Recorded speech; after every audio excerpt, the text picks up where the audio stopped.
पे आगे का रास्ता है, ज़्यादातर लोग वहीं से क्रॉस मारते हैं, हादसे भी ज़्यादातर वहीं होते हैं। एक ही हो गया और एक ही पुल के नीचे हो गया। ज़्यादा हादसा इसी जगह पे? इसी जगह पे होते हैं। आपके सामने आपके होश में कितने लोगों के हुए हैं? काफ़ी लोगों के हुए हैं। कराची का 20 किलोमीटर तवील रेलवे ट्रैक शहर की 2 करोड़ आबादी के चुंगल में फंस गया है। पटड़ी के दोनों अतराफ इस कदर तामीरात हो चुकी हैं कि बाज जगहों पर तो घर की दीवार और रेलगाड़ी के दरमियान फासला 5 फीट से भी कम रह गया है। ये आबादी पटड़ी के ऊपर आन पड़ी है या ट्रेन आबादी में जा घुसी है, पूछते हैं। ये रोजगार की वजह से लोग यहाँ पर आए हुए हैं बहुत ज़्यादा, तो क्योंकि अंदर तो जगह है नहीं, बहुत महंगी है वो जगह, तो यहाँ पर ये सारे गैर कानूनी तौर पे हैं ज़्यादातर। रेलवे के हुकाम जो हैं बस 2-3 बंदे छोड़ देते हैं, वही देखते हैं कौन मकान बना रहा है, उसके पास आए उससे 100, 50, 100, 200, 300 लिए। ये खान अब्दुल रहमान है, कराची में रहते हैं और पिछले 40 सालों से रेलवे ट्रैक के हमसाए हैं। बाबा जी खासे दिलचस्प इंसान हैं और हमारे सिस्टम की कोताहियों पर चंगी भली नजर भी रखते हैं। क्यों आबाद हुए बरलबे रेल की पटड़ी, बाबा जी का कहना है। मुझे यहाँ 2 कम 40 साल हो गए। हम ये समझते हैं कि इससे दुनिया से बेहतरीन जगह हमारे लिए कोई नहीं है।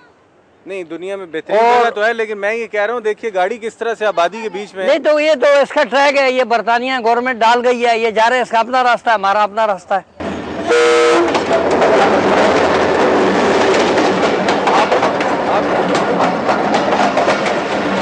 ये तो थोड़ी आहिस्ता जा रही है। हाँ।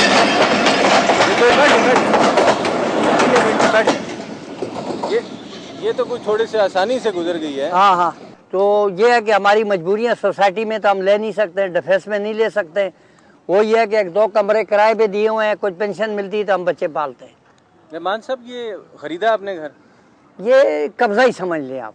गवर्नमेंट के लिस्ट में हमारे नाम ही नहीं, वोट के लिए आ जाते हैं, वोट ले लेते हैं हमारे से, लेकिन और पूछ-गछ कोई नहीं। बाकी जो मामलात एक शहरी के हुकूक होते हैं वो मिलते हैं? नहीं, शहरी की क्या हकूक है। किसी जगह रिपोर्ट दर्ज कराने जाओ तो आगे से उल्टी कहानियां करते हैं। या हमारा कोई बीडी मेंबर नहीं है, हमारा कोई सरबराह नहीं है, वो यतीमों की तरफ जी रहे हैं। तो हम अपनी मजबूरियां बयान करते भी हमें शर्म आती है। मुझे 52 साल हो गए शहर, मेरा ताल्लुक सुबह सरहद से है। अब तो खैबर पख्तूनख्वा है। नहीं, खैबर नहीं, हम सिर्फ मुसलमान हैं और फिर हम पाकिस्तानी हैं। आज आ रहा है बोलता है मेरे बाप का तुरा लंबा था, इनको अपनी तारीख बाप का पता नहीं। हमारा बाप नाई था, धोबी था, मेरा बाप चोरी करता था, मुस्लिम था, गैर मुस्लिम। भाई हमको अल्लाह मुसलमान नहीं करे, हमें अल्लाह इंसान करे। हम इंसान हो जाए तो बड़ी बात है। ठीक कह रहे हैं। मैंने यहाँ घरों में पोछे मारे, यहूदियों के घरों में मैंने काम किया। खान बाबा अब्दुल रहमान से गुफ्तगू जारी है, लेकिन थोड़ा वक्फा करना होगा। जी नहीं, कमर्शियल ब्रेक का वक्त नहीं है, बल्कि ट्रेन आ गई है। और ये ट्रेन पाकिस्तान रेलवे के उसी स्क्वाड की गाड़ी लगती है जो लटकती मटकती कराची पहुंचती हैं, लेकिन शहर में घुसते ही देसी बुलेट ट्रेन बन जाती हैं। ये देखिए कितनी तेज आ रही है। हाँ, आ रही है। ऐसी आती है? ऐसी ही आती है, इससे भी तेज आती है। इधर हो जाए, इधर।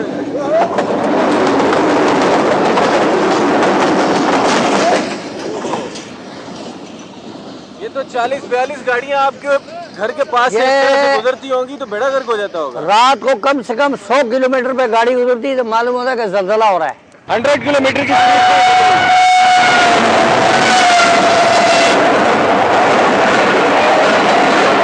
ये तो इतना बड़ा झक्कड़ चलता है रहमान भाई। भाई क्या करें, मजबूरी है। ये आप बता रहे हैं 40 साल से ये रोज झक्कड़ इसी तरह देखते हैं? हाँ। बड़े अजीम हो गए होंगे अब तो मजबूरियां हैं। इतनी स्पीड से गुजरने वाली गाड़ियाँ कई बच्चों को उड़ा देती होंगी। आते हैं बच्चे, आते हैं, ऐसी बात नहीं कि हम फरिश्ते हैं। चंद रेलवे हुक्काम की मिली भगत, पुलिस की भत्ताखोरी और अवामी गफलत ने लांढी से किमाड़ी स्टेशन तक रेलवे अराजी पर नाजायज तजावजात की जो भरमार कर रखी है, उसका नुकसान हिंदुस्तान या इसराइल को नहीं हो रहा बल्कि पाकिस्तानी अवाम को हो रहा है। ऐसे निजाम को देखकर जी कुड़ता है और दिल बस एक ही सवाल पूछता है, रहमान भाई ये कैसे ठीक होगा कि ये हादसात कम हो जाएं? ये आबादी मेरे भाई ये अल्लाह ताला और उसके फरिश्ते करेंगे, या न इसके ठेकेदार आप है, ना मैं हूं, ना जरदारी है, ना मुशर्रफ है। ये अल्लाह ही करेंगे? ये अल्लाह ठीक करेगा। तो फिर हम क्या कर रहे हैं? हम अपना मगज खपा रहे हैं, खुदा पाक की कसम। हम अपना मगज, एक शरीफ आदमी बस में चढ़ता उसके मोबाइल छीन लेते, खातूनों को उतार के उनके साथ अल्लाह माफ करे बुराइयां होती, तो ऊपर वाला ही सही करेगा भाई। इंसानों को उसका काम नहीं है। बहरहाल ये मिशन है हमारा, अब चलते रहे।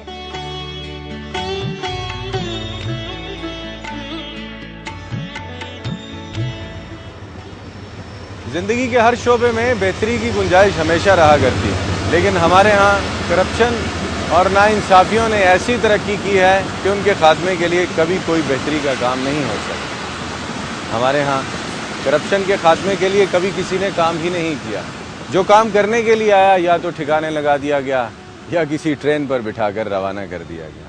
पाकिस्तान में पाकिस्तान रेलवे से मुतल्लिक कई हज़ार प्रॉब्लम्स हैं, लेकिन जिस मुल्क में कहानी खौफनाक और मंजर बड़ा ही कर्वनाक हो जाए, वहाँ आबादियों को और उन आबादियों को जो ट्रेन की पटरियों के नज़दीक आबाद हैं, कौन पूछेगा। यहाँ इंसान के कट मरने का सवाल है, इंसान के मायूस रहने का सवाल है। उन पाकिस्तानियों का सवाल है जो कि ये बात सोचने पर मजबूर हो गए हैं कि कहीं एक ऐसा दिन उनकी ज़िंदगी में ना आ जाए जब वो किसी और के झगड़े में नाहक मारे जाएं। इस वक्त पाकिस्तान रेलवेज और कराची की वो आबादियां जो ट्रैक के दोनों तरफ हैं और बिल्कुल रेल की पटड़ी के ऊपर आ गई हैं, वहाँ क्या हो रहा है तफसीलात जानने के लिए मेरे साथ रहेगा, लेकिन इस ब्रेक के बाद।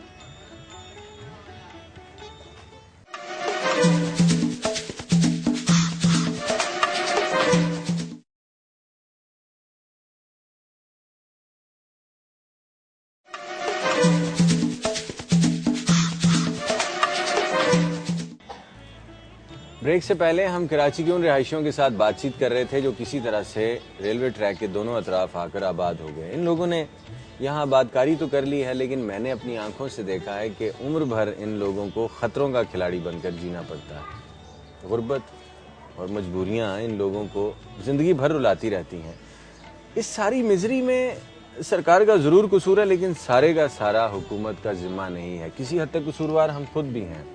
हमने बड़े अच्छे खासे पैसे देकर रेलवे ट्रैक के करीब सस्ती ज़मीनें खरीदी हैं अपनी तरफ से, लेकिन उसका नुकसान इतना ज़्यादा है कि हमारी कई नस्लों पर मुहित हो जाता है।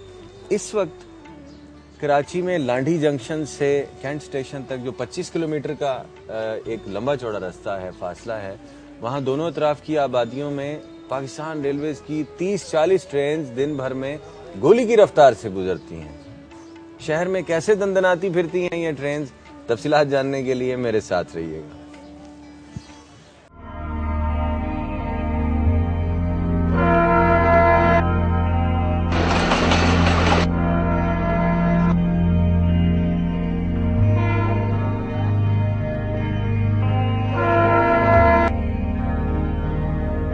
कराची शहर में 29 किलोमीटर रेलवे ट्रैक के दोनों अतराफ आबाद लोगों की अजियतों बारे सच का सफर जारी है।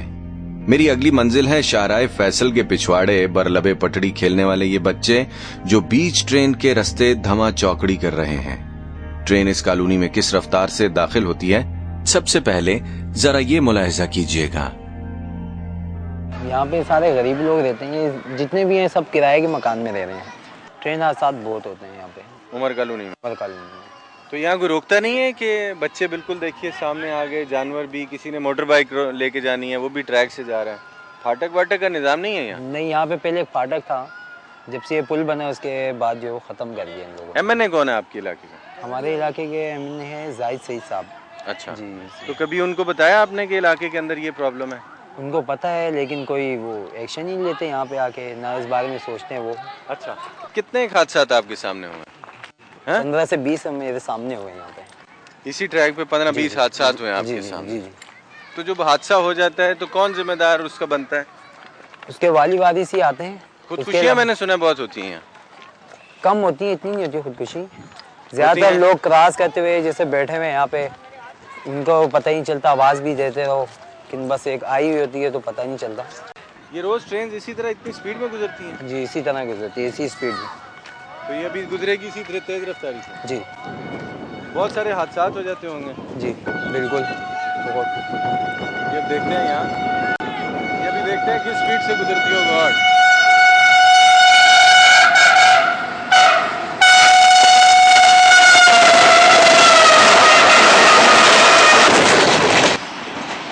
यार ये तो तूफान गुजरे है कि ट्रेन गुजरी है? ये तो अभी कुछ भी नहीं है। जब कभी यानी सुबह में जो है बहुत तेज जाती है यहाँ से गाड़ियाँ, बहुत ये तेज। कोई 100 की स्पीड से जा रही थी आपकी आबादी, बिल्कुल, है ना? तो कोई रेलवे वालों को या यहाँ की जो इंतजामिया है, आप लोगों ने नहीं कहा कि हमारी ये कम से कम 100-50 तो लोग हमारे इर्द गिर्द इसमें मौजूद हैं? जी तो थोड़ी देर पहले, चंद सेकंड्स पहले इसी ट्रैक के ऊपर ये लोग खड़े थे, जी। तो हादसा नहीं हो जाता? हादसा अचानक हो गया था, पता ही नहीं चलता है। क्रॉस करते हुए एकदम जो है बस गाड़ी आ गई, उससे जो है। कितनी गाड़ियाँ गुजरती हैं आपकी उमर कॉलोनी से यहाँ रोज? 15-20 गाड़ियाँ तो वैसे ही गुजरती हैं, उसके अलावा माल गाड़ियाँ और हैं। रेलवे ट्रैक से चंद फीट के फासले पर कायम ये बस्तियां किन गुर्गों के पेट भरकर खतरनाक जोन तक आ पहुंची हैं, ये एक लंबी दास्तान है। लेकिन यहाँ पैदा होने वाले हर बच्चे को ये एहसास जरूर है कि जरा सी लापरवाही और रेलवे ट्रैक की हमसायगी किसी जानलेवा हादसे का सबब भी बन सकती है। ये पहले तो ये बताइए, आबादी इतनी ऊपर क्यों आपके ख्याल? आबादी तकरीबन आज से 4-5 साल पहले इस तरह नहीं थी और ना इस तरह के एहसास होते थे। जिस तरह अभी लोगों को लालच बढ़ती गई वो आगे आते गए। तो ये जिस तरह लोग खुद ही आगे बढ़ते गए, रेलवे के हुकाम जो हैं बस 2-3 बंदे छोड़े थे, वही देखते हैं कौन मकान बना रहा है, उसके पास आए, उससे 100, 50, 100, 200, 300 लिए चले गए। अब जिस तरह ये रेलवे के स्लैब पड़े हैं, इसको खुद ही तोड़ के खुद ही उसका लोहा बेचें। जिस तरह ये आदत तोड़ा, 3 दिन बाद ये बिल्कुल ही लोहा बिक जाएगा यहाँ से। ये रेलवे के मुलाजमीन खुद कर रहे हैं? खुद करते हैं। थोड़ा उनके पास ज़ाहिर बात है, इतनी पक्की कंक्रीट से बड़े हैं, छड़ियाँ तोड़े हैं, किसी पोल्ट्री हैं, किसी आम बंदे का काम नहीं है। दिन दिहाड़े रात के तकरीबन सब हर 24 घंटे यहाँ पब्लिक मौजूद होती है। कराची शहर की एक बड़ी इंसानी और हैवानी आबादी बेफिक्री से मसरूफ तरीन रेलवे ट्रैक पर आबाद हो गई है। हर रोज ये लोग किसी हादसे के मुंतजिर रहते हैं, लेकिन ये सब जानते हुए भी रेलवे हुक्काम, ज़िले इंतजामिया और सरकारी मशीनरी कराची के लाखों शहरियों की मुश्किलात से बेनियाज है। हम यहीं पे पैदा हुए, 17 साल हो गए। तो ये तो बड़ी खतरनाक जगह उमर कॉलोनी, यहाँ 2 ट्रैक्स हैं, इतनी तेज ट्रेनें गुजरती हैं सारा दिन। तुम यहाँ पैदा हो गए हो? हम यहाँ पे आदत है। आदत भी होगी है? हाँ, जब रोज ट्रेन इतनी तेजी से गुजरती है यहाँ? हाँ तो यहाँ हादसा नहीं होते? होते हैं, कुछ बताओ ना। हादसात होते हैं, फोन पे बातें करते, बस सारा ज़हन फोन की तरफ होते है, बस पता नहीं चलता, मार के चली जाती है गाड़ी। नहीं, आप समझते हो कि जो ट्रेन ड्राइवर है वो फोन पे बातें कर रहे हो? नहीं, जो पैदल जा रहे होते हैं। अच्छा, पैदल वाला फोन पे इतना मदहोश होता है कि हाँ। उसको पता ही नहीं चलता कि इस वक्त एक्सीडेंट हो गया ट्रेन के साथ। हाँ, वाह यार, ये तो मैंने नई बात सुनी है। वैसे उसका इतना शोर होता है, वो 1 किलोमीटर पहले पता चल जाता है ट्रेन आ रही है। तो फिर बस वो अपने उस सोच में होते हैं। अच्छा, यहाँ पर तो जी बाबर एक बता रहे हैं कि कराची के अंदर होने वाले हादसात के अंदर ये भी होता है कि कई लोग मोबाइल पे बात करते करते इतने मदहोश हुए होते हैं कि ट्रेन आ जाती है, उनके ऊपर से गुजर जाती है, उनको पता नहीं चलता है। हमारी 2 मुर्गी भी मारे थे। वो भी मोबाइल पे बात कर रही थी? हाँ, वो चावल खा रही थी, फिर गाड़ी मार के चली गई। कराची शहर में लांढी स्टेशन से दाखिल होने वाली ओवर स्पीड ट्रेनों को सिर्फ 2 रेलवे फाटक अनायत किए गए हैं। पैदल पटड़ी अबूर करने के लिए 2 फुट ब्रिज भी बनाए गए हैं, लेकिन दीवारें, छतें, नालियां, लाशें और हत्ता के रेलवे ट्रैक फलांगना भी हमारी आदत बन गई है। जब हादसा हो जाता है तो इंतजामिया का रिस्पांस कैसा होता है? रिस्पॉन्स ये है कि 1 घंटे बाद में एम्बुलेंस आती है। अगर वो बंदे को वक्ती तौर पर फर्स्ट एड भी मिल जाए तो शायद उसकी जान बचने का खतरा होता है, लेकिन जो वो एम्बुलेंस के लेट पहुंचने से और दूसरी रेलवे हुकाम की इंक्वायरी से वो बंदा मौत को जो है ना अल्लाह को प्यारा हो जाता है। उनकी काम पहले वो लेटर बना, फिर ये लेटर बना, आजकल अस्पतालों में पता है कि पुलिस केस है, ये केस है। जो उस बंदे की जान बचने का जो कुछ अंदेशा होता है, कुछ सेकंड होते हैं या डॉक्टर हैं, वही मीडिया आते हैं और बंदा अल्लाह को प्यार हो जाता है। कराची शहर की इस खतरनाक और हादसात से भरपूर आबादी में बिजली की तारें कटी हुई डोर जैसी हैं। रिकॉर्डिंग के दौरान रेलवे ट्रैक के दरमियान टूटकर एक तार लटक गई, आगे क्या होगा ये भी खास